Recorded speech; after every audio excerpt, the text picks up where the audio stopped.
আজ থেকে ১,০০,০০০ বছর আগে দক্ষিণ এবং দক্ষিণ পূর্ব এশিয়ার সমগ্র অঞ্চল জুড়েই ছিল বিশাল জঙ্গল। কিন্তু ৭০ থেকে ৮০,০০০ বছর আগে এই অঞ্চলে আদিম মানুষের বসবাস শুরু হলে তা ধীরে ধীরে সংকুচিত হয়ে এক ম্যানগ্রোভ অরণ্যে পরিণত হয় এবং সেই অরণ্যই আজ সুন্দরবন নামে পরিচিত। আজ এই সুন্দরবন সম্পর্কেই বিস্তারিত জানবো অ্যাডভেঞ্চার উইথ অভিষেকের এই পর্বে।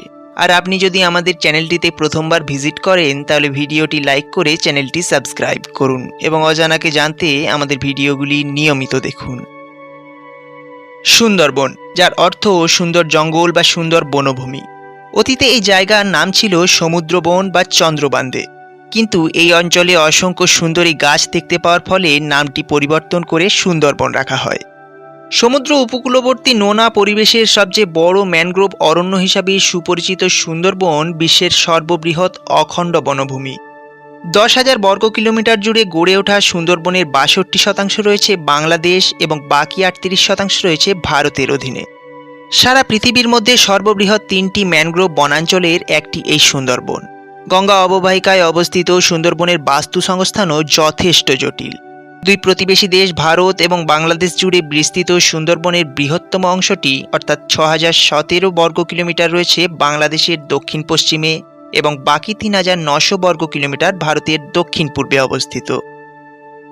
হাজার বছর ধরে বঙ্গোপসাগর বরাবর অন্তঃস্রোতীয় প্রবাহের দরুন প্রাকৃতিকভাবে উপস্রোত থেকে পৃথক হওয়া পলি সঞ্চিত হয়ে গড়ে উঠেছে সুন্দরবন।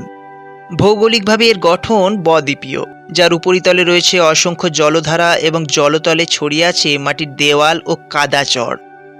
এখানে আরও রয়েছে সমুদ্র সমতলের গড় উচ্চতার চেয়ে উঁচুতে থাকা প্রান্তীয় তৃণভূমি, বালুর তট এবং দ্বীপ, যেগুলিকে ঘিরে জালের মতো জড়িয়ে আছে খাল, বদ্বীপীয় কাদা এবং সঞ্চিত পলি। সমুদ্রতল থেকে সুন্দরবনের উচ্চতা স্থানভেদে ০.৯ মিটার থেকে ২.১১ মিটার পর্যন্ত। সুন্দরবন হল নোনা জল ও মিষ্টি জলের মিলন স্থান। সুতরাং গঙ্গা থেকে বয়ে আসা মিষ্টি জল বঙ্গোপসাগরের নোনা জলে মিলিত হওয়ার মধ্যবর্তী স্থান। এই এলাকা বাংলাদেশের সাতক্ষীরা, খুলনা, বাগেরহাট, পটুয়াখালী এবং পশ্চিমবঙ্গের উত্তর ও দক্ষিণ ২৪ পরগনা জেলা জুড়ে বিস্তৃত। প্রকৃতপক্ষে সুন্দরবনের আয়তন হওয়ার কথা ছিল প্রায় ১৬,৭০০ বর্গ কিলোমিটার, কিন্তু মানব বসতি বৃদ্ধির সাথে সাথে বৃক্ষরোপণের হারও বেশ বেড়ে যায়। তার ফলে সুন্দরবনের আয়তন কমতে কমতে প্রায় ১০,০০০ বর্গ কিলোমিটারে এসে ঠেকেছে। এই সুন্দরবন সংলগ্ন এলাকায় প্রায় ৫০,০০০ বছর আগে থেকেই মানুষের বসতি থাকলেও ঐতিহাসিকভাবে তার প্রমাণ পাওয়া যায় ১৬৫০ বছর আগে। এখন প্রায় ৪০ লক্ষ মানুষ এই সুন্দরবন এবং তৎসংলগ্ন এলাকায় স্থায়ীভাবে বসবাস করে। এদের প্রধান জীবিকা হল মৎস্য শিকার। তবে বেশ কিছু সংখ্যক মানুষ অরণ্যের গভীরে গিয়ে মৌচাক থেকে মধু সংগ্রহ করে এবং তা বিক্রি করে জীবন নির্ধারণ করে। এই জন্য বহু সংখ্যক মানুষকে বাঘের শিকারও হতে হয়। মহাশক্তিশালী এই প্রাণীটির হাত থেকে বেঁচে গেলেও অধিকাংশ ক্ষেত্রেই তার চিহ্ন রয়ে যায় সারা জীবনের জন্য। তবে বাঘের আক্রমণ থেকে রক্ষা পাওয়ার জন্য অসাধারণ এক বুদ্ধি বের করেছে মৎস্য এবং মৌ শিকারীরা। হিংস্র প্রাণীদের মধ্যে বাঘ এবং সিংহ যদি দেখে যে তাদের দিকে কেউ তাকিয়ে আসে তাহলে তার উপরে হামলা করে না, যে কারণে বাঘ সবসময় তার শিকারের পিছন থেকেই হামলা করে।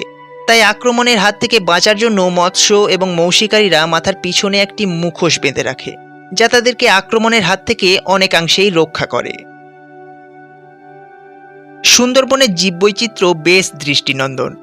এখানে প্রধান বনজ বৈচিত্র্যের মধ্যে রয়েছে প্রচুর পরিমাণে সুন্দরী, গেওয়া, ঝামটি, গরান এবং কেওড়া গাছ। ১৯০৩ সালে প্রকাশিত প্রেইনের হিসাবে সর্বমোট ২৪৫টি শ্রেণী এবং ৩৩৪ প্রজাতির উদ্ভিদ রয়েছে এই অভয়ারণ্যে।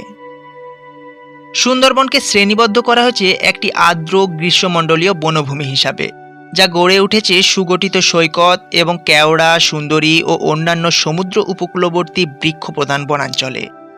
ঐতিহাসিকভাবে সুন্দরবনে প্রধানত ৩ প্রকারের উদ্ভিদ রয়েছে, যাদের চিহ্নিত করা হয়েছে জলের লবণাক্ততার মাত্রা, সাধু জলের প্রবাহের মাত্রা এবং ভূপ্রকৃতির মাত্রার সাথে সম্পর্কের গভীরতার উপর ভিত্তি করে। সুন্দরবনের প্রাণী বৈচিত্র্য দারুণভাবে বিদ্যমান। প্রাণী বৈচিত্র্য সংরক্ষণ ব্যবস্থাপনায় সুন্দরবনের কিছু কিছু এলাকায় শিকার নিষিদ্ধ করা হয়েছে, যেখানে শর্তহীনভাবে বনজ সম্পদ সংগ্রহ করা যায় না এবং যার ফলে বন্য প্রাণীর জীবনে অতি সামান্যই ব্যাঘাত ঘটে। যদিও এটা সুস্পষ্ট যে সাম্প্রতিক সময়ে সারা বিশ্বের প্রাণী সম্পদ হ্রাস পেয়েছে এবং সুন্দরবনও এর বাইরে নয়, তারপরও সুন্দরবন বেশ অনেকগুলি প্রাণী প্রজাতি ও তাদের মধ্যে সম্পর্কিত অন্যান্য প্রজাতিদের টিকিয়ে রেখেছে। সাম্প্রতিক গবেষণায় দেখা গিয়েছে যে বিচিত্র জীববৈচিত্র্যের আধারে সুন্দরবন প্রায় 120টি প্রজাতির মাছ, 270টি প্রজাতির পাখি, 42টি প্রজাতির স্তন্যপায়ী, 35টি প্রজাতির সরীসৃপ এবং 8টি উভচর প্রজাতির আবাসস্থল। সুন্দরবন নাম শুনলেই যেই প্রাণীটির কথা চোখের সামনে ভেসে ওঠে তার কথা না বললেই নয়।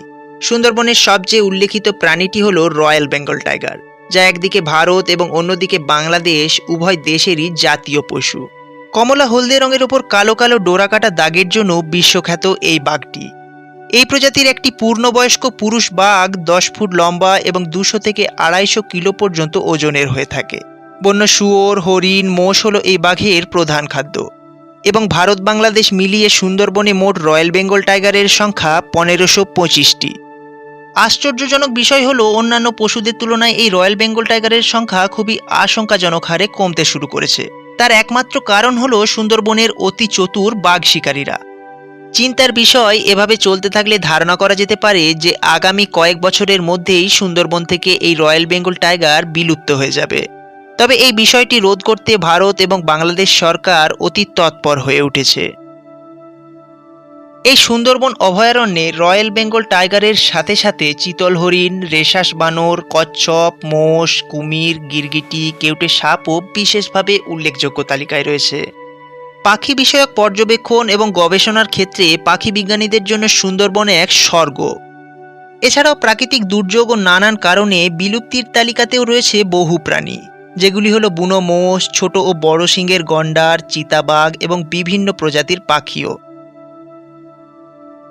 সুন্দরবন হলো এমন এক বনভূমি যা বাইরে থেকে দেখতে শান্ত মনে হলেও এর ভেতরে আছে গভীর রহস্য। এরকমই এক রহস্যময় জঙ্গল হলো দক্ষিণ আমেরিকার অ্যামাজন জঙ্গল। এই বর্ষাপ্রবণ অ্যামাজন জঙ্গলের সম্পর্কে বিস্তারিত জানতে অ্যাডভেঞ্চার উইথ অভিষেকের এই ভিডিওটি দেখুন।